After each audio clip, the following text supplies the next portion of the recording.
नमस्कार साथियों, मैं अनीता श्रीवास्तव आपका हार्दिक अभिनंदन करती हूँ। श्रीमद् वाल्मीकि रामायण में आज का प्रसंग है कपट मृग को देखकर लक्ष्मण का संदेह। सीता का उस मृग को जीवित या मृत अवस्था में भी ले आने के लिए श्री राम को प्रेरित करना तथा श्री राम का लक्ष्मण को समझा बुझाकर सीता की रक्षा का भार सौंपकर उस मृग को मारने के लिए जाना।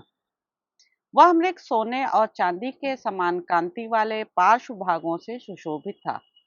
शुद्ध सुवर्ण के समान कांति तथा निर्दोष अंगों वाली सुंदरी सीता फूल चुनते चुनते ही उस मृग को देखकर मन ही मन बहुत प्रसन्न हुई और अपने पति श्री राम तथा देवर लक्ष्मण को हथियार लेकर आने के लिए पुकारने लगी। वे बार बार उन्हें पुकारती और फिर उस मृग को अच्छी तरह देखने लगती थीं। वे बोली, आर्यपुत्र, अपने भाई के साथ आइए, शीघ्र आइए।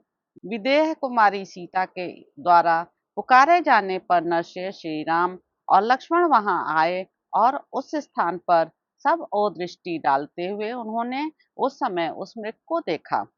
उसे देखकर लक्ष्मण के मन में संदेह हुआ और वे बोले, भैया, मैं तो समझता हूँ कि इस मृग के रूप में वह मारीच नाम का राक्षस ही आया है। श्री राम स्वेच्छानुसार रूप धारण करने वाले इस पापी ने कपट वेश बनाकर वन में शिकार खेलने के लिए आए हुए कितने ही हर्षोत्फुल्ल नरेशों का वध किया है। पुरुषी यह अनेक प्रकार की मायाएं जानता है। इसकी जो माया सुनी गई है वही इस प्रकाशमान मृग रूप में परिणित हो गई है। यह गंधर्व नगर के समान देखने भर के लिए ही है।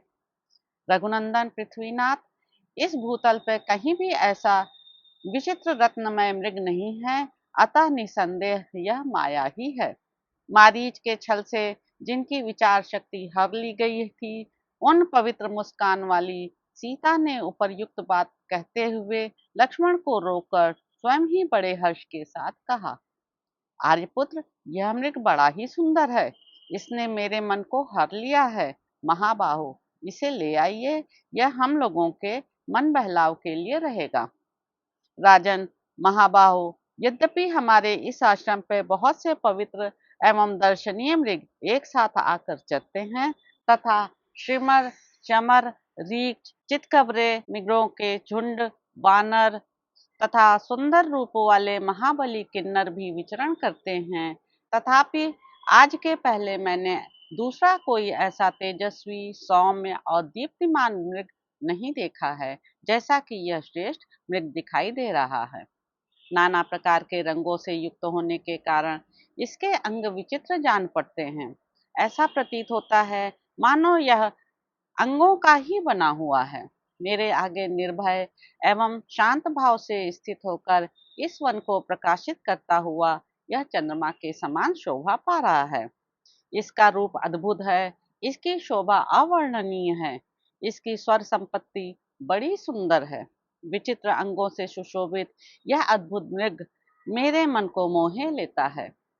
यदि यह मृग जीते जी आपकी पकड़ में आ जाए तो एक आश्चर्य की वस्तु होगा और सबके हृदय में विस्मय उत्पन्न कर देगा। जब हमारे वनवास की अवधि पूरी हो जाएगी और हम पुनः अपना राज्य पालेंगे, उस समय यह मृग हमारे अंतःपुर की शोभा बढ़ाएगा। प्रभो, इस मृग का यह दिव्य रूप भरत के, आपके, मेरी सासुओं के और मेरे लिए भी विस्मयजनक होगा। पुरुषी, यदि कदाचित यह श्रेष्ठ मृग जीते जी पकड़ा ना जा सके तो इसका चमड़ा ही बहुत सुंदर होगा। घास फूस की बनी हुई चटाई पर इस मरे हुए मृग का स्वर्ण मृग चमड़ा बिछाकर मैं इस पर आपके साथ बैठना चाहती हूँ। यद्यपि स्वेच्छा से प्रेरित होकर अपने पति को ऐसे काम में लगाना यह भयंकर स्वेच्छाचार है और साध्वी स्त्रियों के लिए उचित नहीं माना गया है, तथापि इस जंतु के शरीर ने मेरे हृदय में विस्मय उत्पन्न कर दिया है। सुनहरी रोमावली, इंद्रनील मणि के समान सींग, उदय काल के सूर्य की सी कांति तथा नक्षत्र लोक की भांति बिंदु युक्त तेज से शुभ शोभित उस मृग को देखकर श्री रामचंद्र जी का मन भी विस्मित हो उठा। सीता की पूर्वोक्त बात को सुनकर, उस मृग के अद्भुत रूप को देखकर उसके उस रूप पर लुभा कर और सीता से प्रेरित होकर हर्ष से भरे हुए श्री राम ने अपने भाई लक्ष्मण से कहा, लक्ष्मण देखो तो सही, विदेह नंदनी सीता के मन में इस मृग को पाने के लिए कितनी प्रबल इच्छा जाग उठी है। वास्तव में इसका रूप है भी बहुत ही सुंदर। अपने रूप की इस चेष्टा के कारण ही यह मृग आज जीवित नहीं रह सकेगा।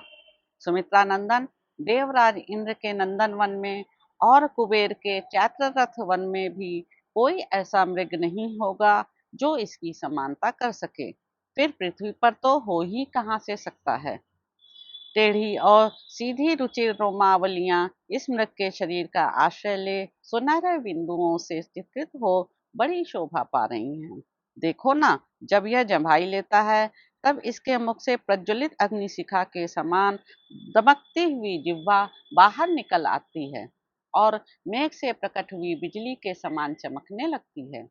इसका मुख संपुट इंद्रनील मणि के बने हुए चषक के समान जान पड़ता है, उधर शंख और मोती के समान सफेद है। यह अवर्णनीय मृग किसके मन को नहीं लुभा लेगा। नाना प्रकार के रत्नों से विभूषित इसके सुनहरी प्रभाव वाले दिव्य रूप को देखकर किसके मन में विस्मय नहीं होगा। लक्ष्मण, राजा लोग बड़े बड़े वनों में मृगया खेलते समय मांस के लिए और शिकार खेलने का शौक पूरा करने के लिए भी धनुष हाथ में लेकर मृगों को मारते हैं। मृगया के उद्योग से ही राजा लोग विशाल वन में धन का भी संग्रह करते हैं, क्योंकि वहां मणि, रत्न और सुवर्ण आदि से युक्त नाना प्रकार की धातुएं उपलब्ध होती हैं।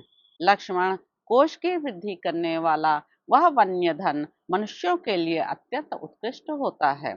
ठीक उसी तरह जैसे ब्रह्म भाव को प्राप्त हुए पुरुष के लिए मन के चिंतन मात्र से प्राप्त हुई सारी वस्तुएं अत्यंत उत्तम बताई गई हैं।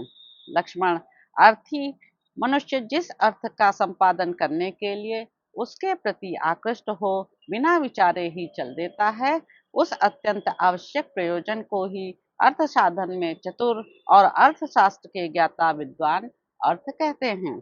इस रत्न स्वरूप श्रेष्ठ मृग के बहुमूल्य सुनहरे चमड़े पर सुंदरी विदेह राजनंदनी सीता मेरे साथ बैठेगी।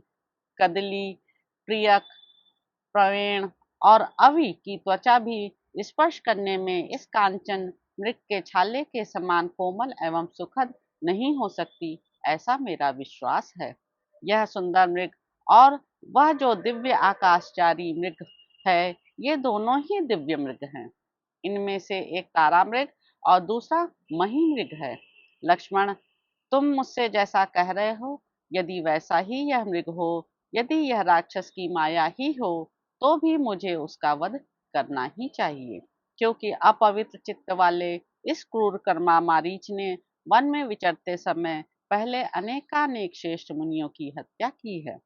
इसने मृग्या के समय प्रकट होकर बहुत से महाधनुर्धर नरेशों का वध किया है, अतः इस मृग के रूप में इसका भी वध अवश्य करने योग्य है।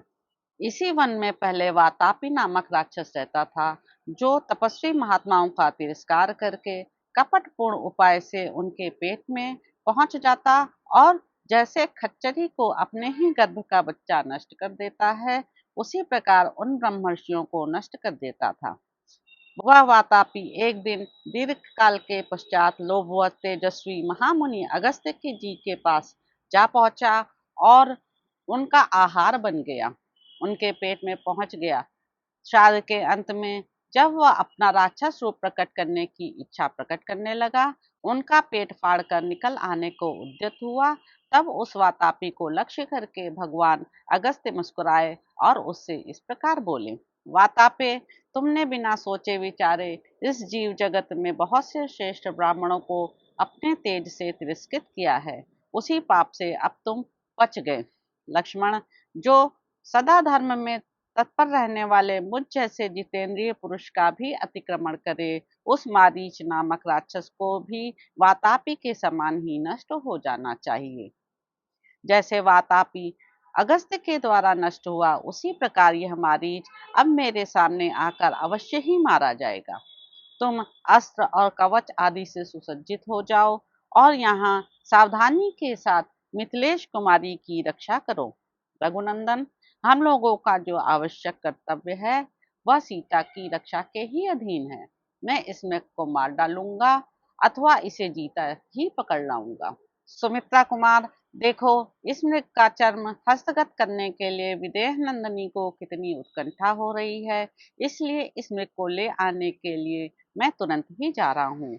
इस मृग को मारने का प्रधान हेतु है इसके चमड़े को प्राप्त करना। आज इसी के कारण यह मृग जीवित नहीं रह सकेगा। लक्ष्मण, तुम आश्रम पर रहकर सीता के साथ सावधान रहना। सावधानी के साथ तब तक इसकी रक्षा करना जब तक कि मैं एक ही बाण से इस चितकबरे मृग को मार नहीं डालता हूँ। मारने के पश्चात इसका चमड़ा लेकर मैं शीघ्र लौट आऊंगा। लक्ष्मण, बुद्धिमान पक्षी गिद्धराज जटायु बड़े ही बलवान और सामर्थ्यशाली हैं। उनके साथ ही यहाँ सदा सावधान रहना। मिथिलेश कुमारी सीता को अपने संरक्षण में लेकर प्रतिक्षण सब दिशाओं में रहने वाले राक्षसों की ओर से चौकन्ने रहना। तो इस प्रकार साथियों, अरण्य कांड में निहित 43वां सर्ग यहाँ पर समाप्त होता है। इसके अगले अंक में आप यह जानेंगे कि श्री राम के द्वारा मारीच का वध और उसके द्वारा सीता और लक्ष्मण के पुकारने का शब्द सुनकर श्री राम की चिंता। तो अब आपसे अगले अंक में मुलाकात होगी। मेरे YouTube चैनल संवाद विद अनीता को लाइक करें, शेयर करें, सब्सक्राइब करें। धन्यवाद साथियों।